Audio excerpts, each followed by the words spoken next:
que o Espírito Santo de Deus esteja agindo nos nossos corações agora, trazendo iluminação a cada um de nós para compreendermos as verdades que Deus quer tratar conosco nessa noite. 1 Pedro, capítulo 4, de 12 a 19, a palavra de Deus diz assim: Amados, não se surpreendam com o fogo que surge entre vocês para os provar, como se algo estranho lhes estivesse acontecendo. Mas alegrem-se à medida que participam dos sofrimentos de Cristo, para que também, quando a sua glória for revelada, vocês exultem com grande alegria. Se vocês são insultados por causa do nome de Cristo, felizes são vocês, pois o Espírito da glória, o Espírito de Deus, repousa sobre vocês. Se algum de vocês sofre, que não seja como assassino, ladrão, criminoso ou como quem se intromete em negócios alheios. Contudo, se sofre como cristão, não se envergonhe, mas glorifique a Deus por meio desse nome. Pois chegou a hora de começar o julgamento pela casa de Deus. E se começa primeiro conosco, qual será o fim daqueles que não obedecem ao evangelho de Deus? E se ao justo é difícil ser salvo, o que será do ímpio e do pecador? Por isso mesmo, aqueles que sofrem de acordo com a vontade de Deus devem confiar a sua vida ao seu fiel Criador e praticar o bem. Ninguém gosta de tempos difíceis, não é verdade? Mas tempos difíceis são especialmente difíceis quando nós fazemos tudo que é certo e ainda assim sofremos de toda maneira. Por exemplo, você procura viver uma vida de piedade, conforme Paulo vai dizer ao seu filho na fé Timóteo, viver piedosamente, mas mesmo assim você sofre um problema de saúde um atrás do outro. E você conhece aquela pessoa que vive uma vida desregrada, mas tem uma saúde de ferro. Nada acontece com ela. Tempos difíceis são mais difíceis de enfrentar quando você, por causa da sua fé, por causa do seu testemunho, você é ridicularizado. Zombam de você, seja no seu local de trabalho, seja na sua escola, seja na faculdade. Você vira alvo de chacota pelas outras pessoas. Às vezes até por pessoas que são queridas, pessoas que você nutre um sentimento, um relacionamento. Tempos difíceis são mais difíceis quando, no seu trabalho, por exemplo, você busca cumprir todos os procedimentos da empresa, mas o seu chefe te culpa por um problema ou por todos os problemas que acontecem. Às vezes, problemas que estavam além do seu controle, enquanto o seu colega que senta do seu lado, que mente, que não é cumpridor dos procedimentos e das normas da empresa, às vezes ele é até elogiado por aquilo que ele faz. Tempos difíceis são mais difíceis de enfrentar quando, por exemplo, você investe a sua vida na vida de alguém. Investe horas preciosas, você deixa a sua família, você deixa o seu tempo com os seus filhos para ajudar aquela pessoa a organizar a sua vida, e aquela pessoa se volta contra você. Ela te apunhala pelas costas. Ela conta mentiras sobre você. Nesses momentos, meus irmãos, quando nós fazemos tudo que é certo e as coisas parecem estar indo contra a gente, é comum a gente se perguntar se, de alguma forma, nós estamos fora da vontade de Deus. Ou talvez haja algum pecado, talvez um pecado oculto que ainda não nos foi revelado, trazido pelo Espírito Santo de Deus, que ainda não foi confessado e que nós precisamos fazer. Na verdade, tais respostas à questão do sofrimento têm estado presentes na humanidade em todos os tempos. Essas foram, por exemplo, as sugestões que os amigos de Jó deram para ele, quando ele enfrenta todo o sofrimento que lhe chegou à sua vida, à sua casa, à sua família. Os amigos de Jó disseram para ele: olha, Jó, das duas uma. Ou você está fora da vontade de Deus, fora do centro da vontade de Deus, ou talvez você tenha algum pecado que você precisa confessar. Essas foram as respostas que aqueles amigos trouxeram para Jó. Mas eles, na verdade, tinham uma perspectiva errada. Meus irmãos, Pedro quer que os seus leitores, e a mim e a você, saibam que o sofrimento, muitas vezes, ele está de acordo com a vontade de Deus para as nossas vidas. Olha o que ele diz no verso 19. Por isso mesmo, aqueles que sofrem de acordo com a vontade de Deus devem confiar a sua vida ao seu fiel Criador e a praticar o bem. Então, a ideia de que se você estiver no centro da vontade de Deus, você estará livre de provações, livre de sofrimentos, livre de dificuldades, ela não é bíblica. Mas essa tem sido uma mensagem muito pregada, muito difundida em muitos púlpitos de muitas igrejas. Eu lembro certa vez que eu estava de ônibus indo para o trabalho, passei em frente a uma igreja e vi uma placa que me chamou a atenção. Quer parar de sofrer? Entre aqui nessa igreja. E eu disse, olha, eles conseguiram a resposta para o sofrimento. Mas nós sabemos que não é assim. Porque, na verdade, meus irmãos, estar no centro da vontade de Deus significa que você estará no centro do sofrimento. Estar no centro da vontade de Deus significa que você estará no centro do sofrimento. E Pedro vai nos dar aqui, então, 4 lições difíceis sobre tempos difíceis. E elas são lições difíceis porque são lições difíceis de aplicarmos às nossas vidas. Mas são lições que são úteis e necessárias para mim e para você. Porque nenhum de nós escapará de tempos difíceis nessa vida.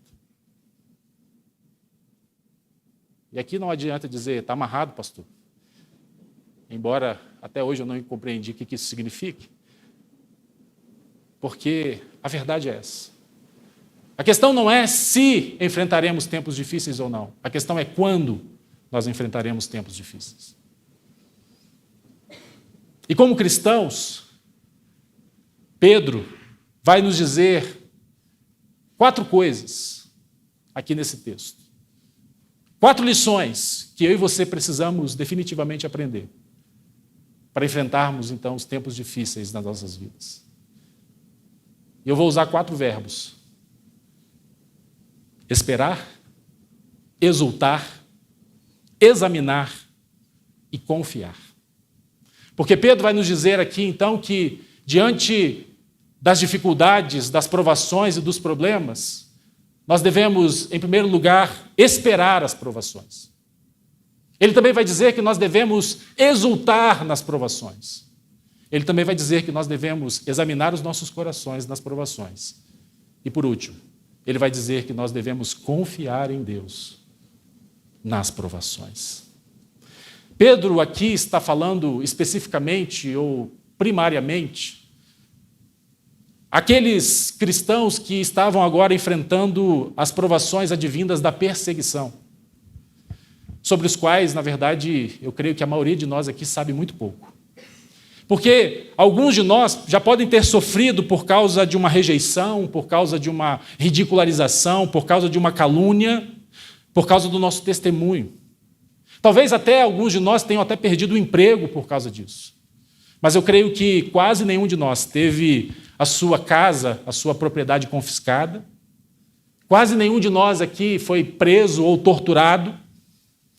Quase nenhum de nós teve os seus parentes, os seus entes queridos executados por causa da fé, como acontece e como ainda acontece em alguns locais, em alguns países, como a China, como a Coreia do Norte e alguns outros lugares por esse mundo afora.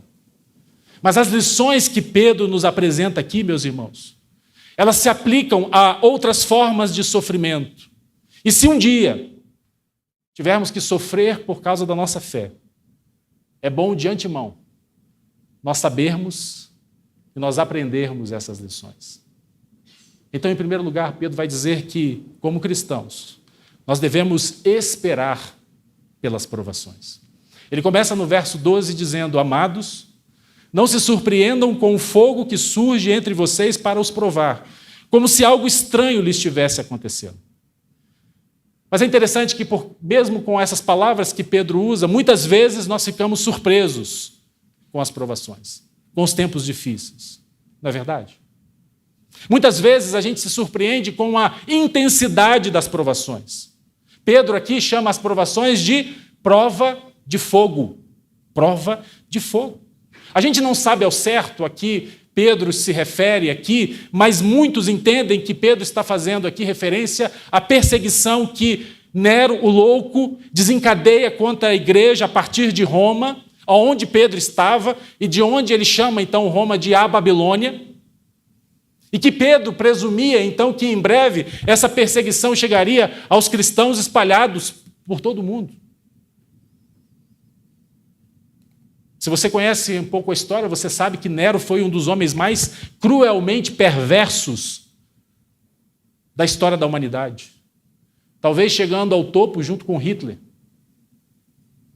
Aquele homem mandava cobrir os cristãos de piche, pendurava esses cristãos nos postes e queimava os cristãos como tochas humanas.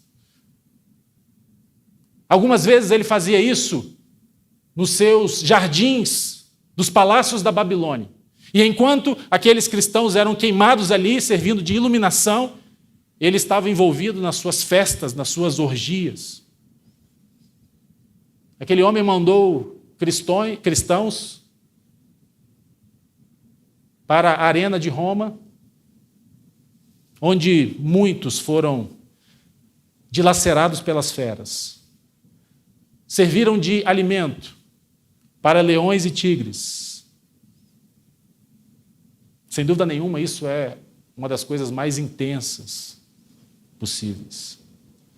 Pense você no seu ente querido, pense você na sua esposa, pense você no seu filho, dando a sua vida por alguns minutos para iluminar, enquanto esse homem depravado dava as suas festas. E talvez a pergunta que muitos daqueles cristãos se faziam naquele momento é: aonde Deus estava em tudo isso? Aonde está Deus em tudo isso? Aliás, essa tem sido uma pergunta que frequentemente tem ressoado no coração e na mente de muitas pessoas ao longo da história. Essa foi uma pergunta que foi feita por muitos, não só americanos, mas muitas pessoas no mundo inteiro, quando nós acompanhamos, então, o atentado contra as Torres Gêmeas em Nova York. Onde está? Onde estava Deus? Diante de tanta dor, diante de tanto sofrimento. A gente costuma fazer essa pergunta quando nós passamos por provações intensas. Mas aí vem Pedro e diz: olha, não se surpreenda com a intensidade do julgamento. Porque ele vai sugerir aqui que se o povo de Deus sofre tanto nessa vida, o que você acha que acontecerá? Ou o que você acha que será o inferno para aqueles que não obedecem ao Evangelho? Veja o que ele diz no verso 17 e 18. Pois chegou a hora de começar o julgamento pela casa de Deus. E se começa primeiro conosco, qual será o fim daqueles que não obedecem ao Evangelho de Deus? E se ao justo é difícil ser salvo, o que será do ímpio e do pecador? Mas não só muitas vezes a gente fica perplexos com a intensidade das provações, como também muitas vezes a gente fica surpresos com o propósito dos julgamentos. Pedro vai dizer então que essa prova de fogo vem sobre nós para nos testar. Teste. Amados, verso 12, não se surpreendam com o fogo que surge entre vocês para os provar, como se algo estranho lhe estivesse acontecendo. Meus irmãos, a maioria de nós se gaba de pensar que nós estamos indo razoavelmente bem na nossa vida, de que nós não precisamos de nenhuma provação intensa para testar a nossa fé. Nós acabamos de cantar aqui: cada vez que a minha fé é provada, tu me dás a chance de crescer um pouco mais. Mas a realidade é que a gente, de alguma maneira, a gente se gaba de pensar assim: olha, eu estou indo razoavelmente bem, eu não preciso de nenhuma provação para testar a minha fé. Eu não preciso de nenhuma provação para me provar. Mas o fato é, meus irmãos, que nós não conhecemos a nós mesmos. Nós não sabemos da profundidade, da extensão do nosso pecado. Nós não temos noção da nossa autoconfiança. Nos falta a perspectiva de quão superficial, muitas vezes, é a alegria que está presente no nosso coração. John Newton, um ex-vendedor de escravos, convertido ao Evangelho, que se tornou pastor, escreve dos hinos que nós mais apreciamos, mais cantados no mundo todo. Preciosa graça de Jesus, que um dia me salvou. Perdido andei, sem ver a luz, mas Cristo me encontrou. Uma outra obra de Newton, que não é talvez tão conhecida assim, ele vai apresentar e ele vai expressar aquilo que estava no seu coração diante das provações que ele estava enfrentando. Porque ele diz, nos versos dessa canção, algo assim: pedi ao Senhor que pudesse crescer em fé, em amor, em todas as graças, que eu pudesse conhecer mais da sua salvação e buscar com mais fervor a sua face. Esperei que, no momento de necessidade, ele atendesse imediatamente à minha oração e, pela força constrangedora do seu amor, dominasse os meus pecados e me desse descanso. Em vez disso, ele me fez sentir os males escondidos do meu coração e deixou que as forças enfurecidas do inferno atacassem todas as partes da minha alma. E ainda mais, com a sua própria mão, ele pareceu tentar agravar ainda mais a minha aflição, frustrou todos os meus projetos que idealizei, desmanchou o meu jogo e me destruiu. Senhor, por que isso? Tremendo clamei. Vais perseguir o teu verme até a morte? Respondeu o Senhor: é assim que atendo a oração que pede por graça e fé. Emprego essas provações íntimas para libertá-lo e romper os teus esquemas de alegria terrena, para que possas encontrar tudo em mim. Jonathan Edwards, pastor puritano do grande avivamento, ele disse algo mais ou menos nessa direção, quando ele disse: quando eu olho para dentro do meu coração e observo a minha iniquidade, ele parece um abismo infinitamente mais profundo do que o próprio inferno. Porque quando eu oro, eu peco. Quando eu prego, eu peco. Eu tenho que me arrepender do meu arrependimento. E as minhas lágrimas precisam ser lavadas no sangue de Cristo. Se você é um cristão genuíno, verdadeiro, saiba que a sua fé deve ser testada e refinada pelas provações. A gente fica surpreso com a intensidade das provações. A gente fica surpreso com o propósito das provações. Mas a gente também fica surpreso muitas vezes com a origem das provações.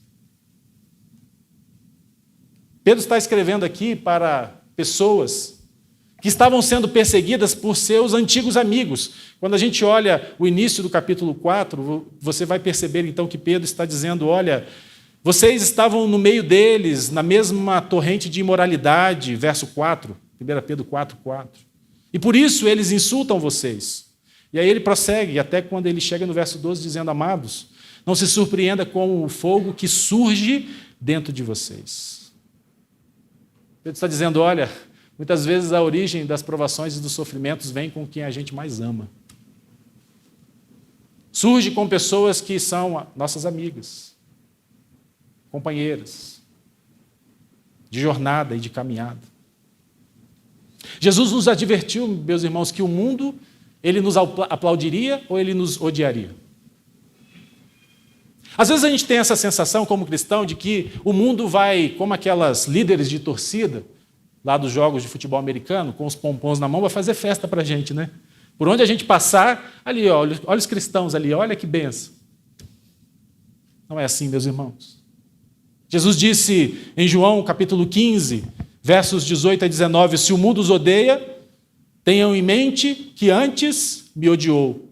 E se vocês pertencem ao mundo, eles os amaria como se fosse dele. Todavia, vocês não são do mundo, mas eu os escolhi, tirando-os do mundo. Por isso, o mundo faz festa para vocês. É isso? Por isso, o mundo os odeia. A origem das provações vem, às vezes, com quem a gente ama. A origem das provações vem com o mundo que nos odeia. A origem das provações, às vezes, surge no meio da igreja. Jesus disse aos seus discípulos que eles seriam perseguidos por quem? Pelos líderes religiosos. Em Marcos capítulo 13, verso 9, Jesus diz assim: fiquem atentos, pois vocês serão entregues aos tribunais e serão açoitados nas sinagogas. Por minha causa, vocês serão levados à presença de governadores e reis, como testemunho a eles. Jesus foi crucificado pelos líderes religiosos. Às vezes as pessoas religiosas, elas escondem o seu pecado por trás de uma máscara de espiritualidade. E por não quererem e não gostarem de terem o seu pecado exposto, às vezes elas vivenciam, elas empreendem uma atitude de perseguição. Muitas vezes, as provas que nós enfrentamos, elas surgem no meio da igreja. Talvez você já tenha uma experiência assim. Eu tenho algumas experiências assim.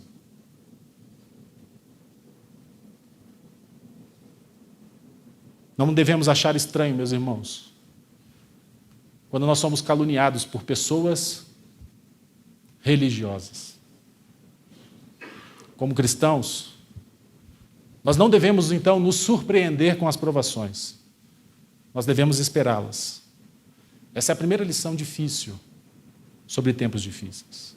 A segunda lição que Pedro nos apresenta aqui é, como cristãos, nós devemos nos exultar, ou devemos exultar nas provações. Verso 13 e 14, ele diz: mas alegrem-se à medida que participam dos sofrimentos de Cristo, para que também, quando a sua glória for revelada, vocês exultem com grande alegria. Se vocês são insultados por causa do nome de Cristo, felizes são vocês, pois o Espírito da glória, o Espírito de Deus, repousa sobre vocês. E é aqui que as coisas ficam mais difíceis, né? A gente está falando de tempo difícil, lições difíceis, e aqui a coisa fica mais difícil ainda. Porque suportar as provações é uma coisa, não é verdade? Agora, exultar nas provações, aí a coisa fica mais difícil. E é verdade, porque talvez você diga assim: pastor, é impossível. Humanamente falando, é impossível a gente se alegrar, a gente se exultar nas provações. E eu vou dizer para você, você está certo, porque humanamente é impossível mesmo. É somente pela graça de Deus, somente a ação do Espírito de Deus sobre as nossas vidas, em que nós podemos, então, sobrenaturalmente, nos alegrar no meio das provações.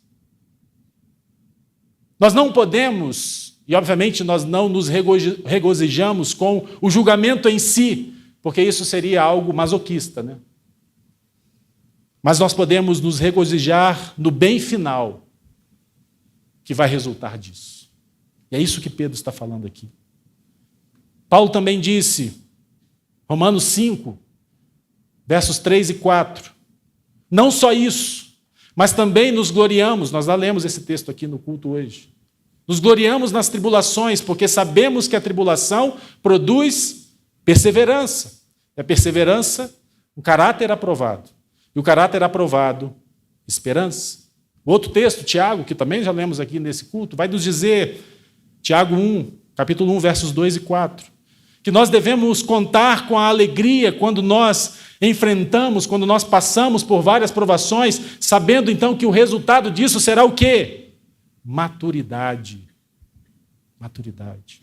Meus irmãos, considerem motivo de grande alegria o fato de passarem por diversas provações, pois vocês sabem que a prova da sua fé produz perseverança. E a perseverança deve ter ação completa, a fim de que vocês sejam maduros e íntegros. A versão que nós lemos diz perfeitos, né? E aí lembre-se, perfeito aqui não no sentido de que nós não falhamos, nós não erramos. É de maturidade, é de integridade, sem lhes faltar coisa alguma.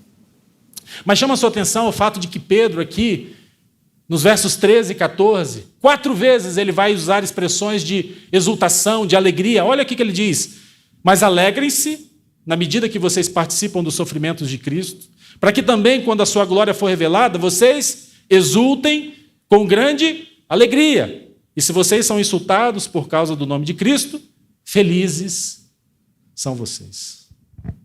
4 vezes, em 2 versos pequenos, Pedro vai falar de alegria e de exultação. Por que ele faz isso? Porque ele traz 3 razões pelas quais nós podemos nos exultar nas provações. Em primeiro lugar, porque as provações nos levam a uma comunhão mais profunda com o Senhor. Quando Pedro aqui diz no verso 13, mas alegrem-se à medida que vocês participam dos sofrimentos de Cristo, essa palavra participar aqui, compartilhar, talvez em algumas versões, vem da palavra koinonia. Você conhece bem a palavra koinonia. Koinonel aqui é comunhão. É comunhão. Pedro está dizendo que, claro, os nossos sofrimentos não foram sofrimentos como os de Cristo, porque os nossos sofrimentos não são penais e substitutivos como os sofrimentos de Cristo são. Ele morreu pelos nossos pecados, enquanto a nossa morte não pode pagar nem pelos nossos próprios pecados. O que Pedro está dizendo aqui é que quando nós sofremos por causa do Evangelho, nós nos unimos ao nosso Salvador para sofrer injustamente na mão de pecadores. E quando nós sofremos os sofrimentos dessa vida, passamos pelos sofrimentos dessa vida, nós podemos então alcançar um pouco mais tudo aquilo que Jesus passou em nosso favor. Todo o sofrimento que foi imposto ao nosso Salvador. Quando ele entregou a sua vida por nós lá na cruz do Calvário. Sofrendo naquela cruz de horror, para pagar o preço da culpa dos meus e dos seus pecados. Sempre que sofremos por causa do Evangelho, meus irmãos, o Senhor vem a nós de uma maneira especial. Na verdade, ele afirma que quando nós sofremos por causa do Evangelho, ele vem até nós e sofre conosco aquilo que nós estamos passando, aquilo que nós estamos vivenciando. Quando aqueles 3 jovens, Sadraque, Mesaque e Abidnego, foram lançados ali na fornalha ardente, quando o rei Nabucodonosor olha para dentro daquela fornalha, ele não viu 3 homens apenas, ele viu 4. Porque o anjo do Senhor, a prefiguração de Cristo, estava ali com eles, andando no fogo no meio deles, de maneira que eles saíram ilesos daquela fornalha. Foi o próprio Jesus que veio para ficar com aqueles jovens, no meio daquelas chamas. Quando Estevão, o primeiro mártir do cristianismo, estava sendo apedrejado, ele olha para o céu, e o que ele vê? Ele vê Jesus em pé, à direita de Deus, trazendo conforto e consolo para ele naquele momento tão difícil. Quando Paulo estava com medo ali em Corinto, ele vai dizer que o anjo do Senhor aparece para estar com ele e o encoraja a continuar falando. Mais tarde, quando Paulo foi preso em Jerusalém, o texto diz que o anjo do Senhor lhe apareceu e disse que ele então daria testemunho dele em Roma. E quando Paulo está em Roma sendo julgado, embora ele expresse em um momento a sua tristeza pelo fato de que ele havia sido abandonado, porque ele diz, na minha primeira defesa, ninguém apareceu para estar aqui comigo. Contudo, o Senhor veio e me fortaleceu. Meus irmãos, quando nós passamos pelos sofrimentos por causa da nossa fé, o Senhor vem para estar conosco numa comunhão, numa intimidade completamente diferente. E Ele mesmo se põe a sofrer conosco aquilo que nós estamos passando, aquilo que nós estamos experimentando. Podemos exultar nas provações porque, além disso, além de uma comunhão mais profunda e intensa com o Senhor, elas também nos levarão a um nível mais profundo de alegria na sua vinda. No verso 13, Pedro diz, mas alegrem-se à medida que participam dos sofrimentos, para que também, quando for revelada a sua glória for revelada, vocês exultem com grande alegria. Cristo e a sua glória estão momentaneamente ocultos de cada um de nós, mas chegará o dia que nós o veremos face a face. Na verdade, a Bíblia vai dizer que nós um dia estaremos, maestro, na primeira fila, de camarote, acompanhando Cristo vindo nas nuvens com grande poder e glória, para nos levar, para estar com Ele por toda a eternidade. Os nossos sofrimentos de agora garantirão para mim e para você o primeiro lugar na fila desse grande evento. De maneira então que o nosso coração vai explodir de alegria quando nós o vermos face a face. Foi isso que Paulo disse. Em Romanos capítulo 8, verso 18, ele diz: considero que os nossos sofrimentos atuais não podem ser comparados com a glória que em nós será revelada. Nós podemos exultar nas provações, meus irmãos, porque além de uma comunhão mais profunda e além de uma alegria intensa, elas também nos levarão a uma experiência mais profunda com o Espírito de Deus. No verso 14, Pedro vai dizer: se vocês são insultados por causa do nome de Cristo, felizes são vocês, pois o Espírito da glória, o Espírito de Deus, repousará sobre vocês. O significado aqui é que quando nós sofremos e a rejeição, porque somos cristãos, quando nós sofremos por causa da nossa posição a favor de Cristo, algo do Senhor será visto em nós. O mundo vai ver algo diferente em nós. Como foi a experiência de Estevão, que eu já citei, ao ser apedrejado, porque o texto vai dizer, Atos capítulo 6, verso 15, olhando para ele, todos que estavam sentados no sinédrio viram que o seu rosto parecia o de um anjo.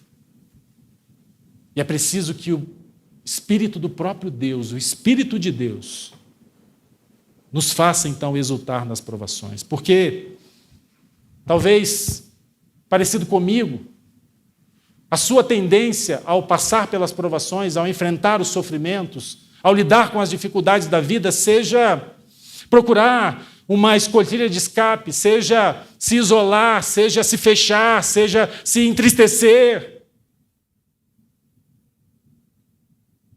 Mas o fato é, meus irmãos, que quando nós vemos que as provações, especialmente aquelas advindas da perseguição por causa da nossa fé, nos levam a uma comunhão mais profunda com o Senhor, a uma alegria mais profunda, ansiando pela sua vinda, e a uma experiência mais profunda com o seu Espírito, a gente pode sim crescer nessa dura lição sobre tempos difíceis. A terceira lição que nós podemos contemplar aqui do texto é que, como cristãos, nós devemos examinar a nós mesmos nas provações. Do verso 15 ao verso 18, Pedro diz assim: se algum de vocês sofre, que não seja como assassino, ladrão, criminoso, ou como quem se intromete em negócios alheios. Contudo, se sofre como cristão, não se envergonhe, mas glorifique a Deus por meio desse nome. Pois chegou a hora de começar o julgamento pela casa de Deus, e se começa primeiro conosco. Qual será o fim daqueles que não obedecem ao Evangelho de Deus? E se ao justo é difícil ser salvo, o que será do ímpio e do pecador? Pedro está dizendo para nós aqui, olha, certifique-se que o que você está vivendo, o que você está sofrendo, não é por causa de algum pecado que você cometeu. E se você não está sofrendo por causa de algum pecado, então você pode glorificar a Deus nisso. Pedro está dizendo, olha, se você for tentado a desistir e a voltar para o mundo por causa das provações, então considere-se, ou considere aquilo que vai acontecer com os que são incrédulos. Porque se as pessoas piedosas sofrem o que sofrem agora, imagine você o que acontecerá então com o ímpio, quando Cristo voltar para julgar a terra. E esses 3 versículos aqui, meus irmãos, vão sugerir para nós 3 perguntas que nós podemos fazer a nós mesmos quando nós enfrentamos as provações. A primeira, essa provação é devido a algum pecado conhecido na minha vida? Verso 15, se algum de vocês sofre, que não seja como assassino, ladrão, criminoso ou como alguém que se intromete em negócios alheios.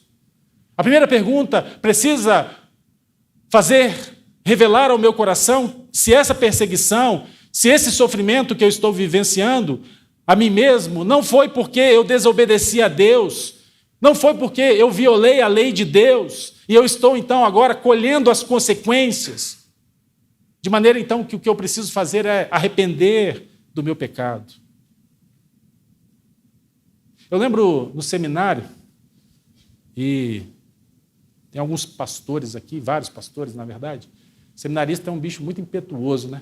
Aquele cara que chega ali com todo vigor, quer desafiar professor, quer desafiar todo mundo. Eu lembro que no primeiro semestre do seminário, quando eu estava nos meus estudos, um professor, não lembro de qual matéria, levou uma pessoa que eu tentei resgatar o nome dela, mas também não vai fazer diferença, para dar o seu testemunho ali. E aquele homem narrou toda a sua trajetória antes de conhecer a Cristo, antes de aceitar a Cristo, e ele narrou pecados, crimes horríveis que ele cometeu. Mas o que me chamou a atenção, e eu tive que fazer essa pergunta para ele, porque eu não me aguentei, eu era seminarista, né? Então eu tinha que fazer a pergunta, ao final, quando ele deu a oportunidade para a gente perguntar qualquer coisa, eu perguntei assim, mas vem cá, quando você se converteu a Cristo, você não foi até as autoridades e se apresentou para dizer assim, eu cometi esses crimes aqui, agora estou pronto para pagar por eles. Porque, segundo o testemunho dele, Deus havia o libertado até mesmo das consequências do pecado. E a gente sabe que não é assim. Pedro está dizendo aqui, olha, eu não deveria reclamar se eu estou sofrendo por causa do meu pecado, por causa daquilo que eu fiz. Então, a primeira pergunta que eu preciso fazer é, será que esse pecado é devido a alguma, ou será que essa provação, esse sofrimento é devido a algum pecado na minha vida? Será que as consequências que eu agora estou lidando com elas, e veja, algumas consequências elas perdurarão a vida toda. Há alguns pecados que nós cometemos que trarão consequências para a nossa vida a vida toda. E nós precisaremos lidar com elas. Às vezes a gente acha que o fruto de uma semente é um fruto só, né? Mas uma semente que a gente pega uma mangueira, por exemplo, né? Um caroço de manga ali que você planta vai fazer surgir ali uma árvore que vai dar frutos e vai dar frutos a vida toda. Há alguns frutos que nós colhemos na nossa vida por conta de pecados que cometemos, que eles permanecerão. É claro que o que nós precisamos fazer é confessar os nossos pecados, e a Bíblia diz que se confessarmos os nossos pecados, Deus é fiel e justo para quê? Para nos perdoar os pecados e nos purificar de toda a injustiça. Primeira pergunta, então, será que o que está acontecendo comigo é consequência de algum pecado? A segunda pergunta, como eu posso glorificar a Deus no meio dessa provação? Porque o verso 16, Pedro diz, contudo, se você sofre como cristão, não se envergonhe, mas glorifique a Deus por meio desse nome. Depois de examinar o meu coração, se eu reconheço, olha, não há pecado, esse sofrimento, essa provação, esse momento difícil, esse tempo difícil que eu estou enfrentando não é consequência de pecado. Eu estou sofrendo por causa da minha posição em Cristo. Então, meus irmãos, eu devo procurar fazer com que Deus pareça bom, como Ele é, como nós sabemos que Ele é, através da minha conduta nessa provação. Porque esse mesmo Pedro que escreve essa carta,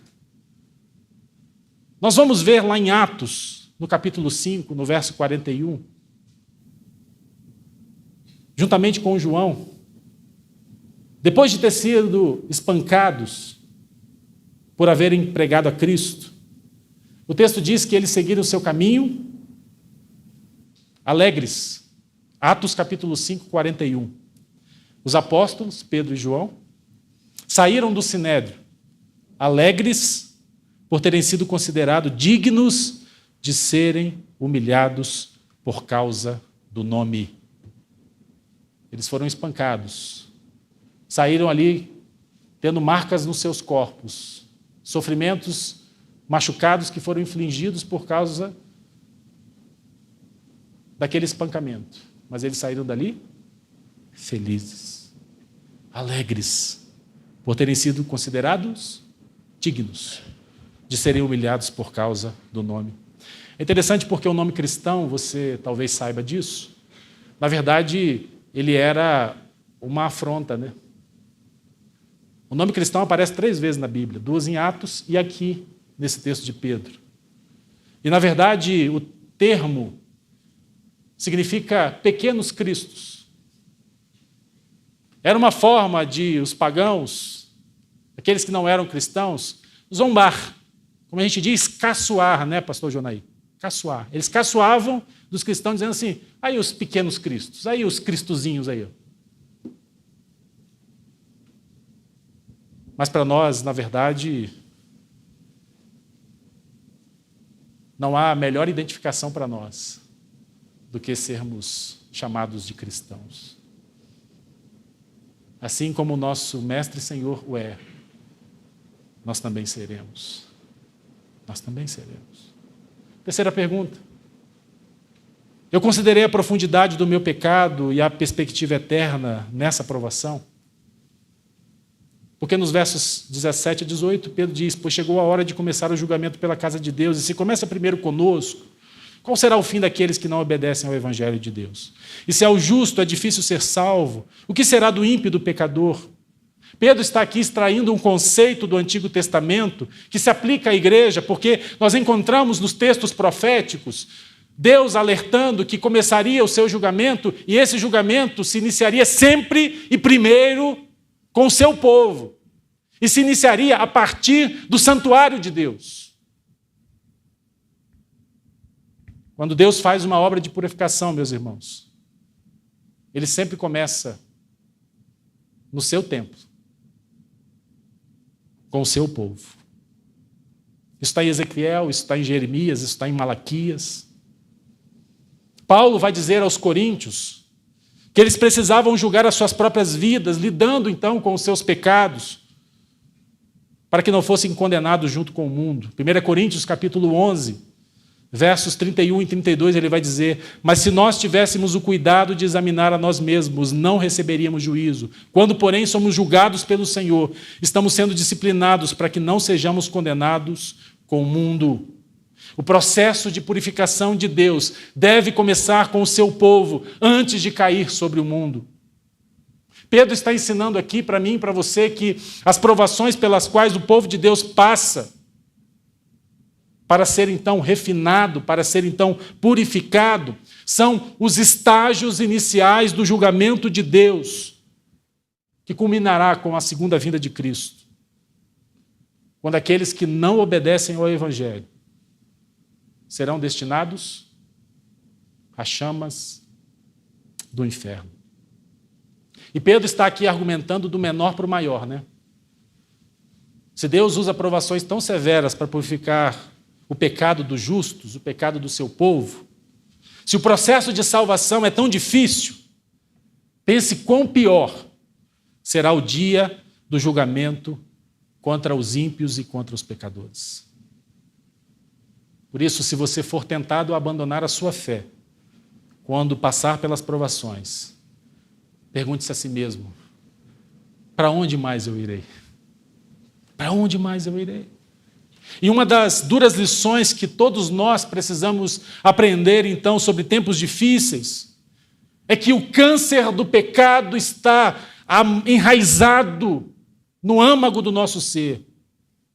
Mas Deus está comprometido a arrancá-lo, a eliminá-lo completamente de nós.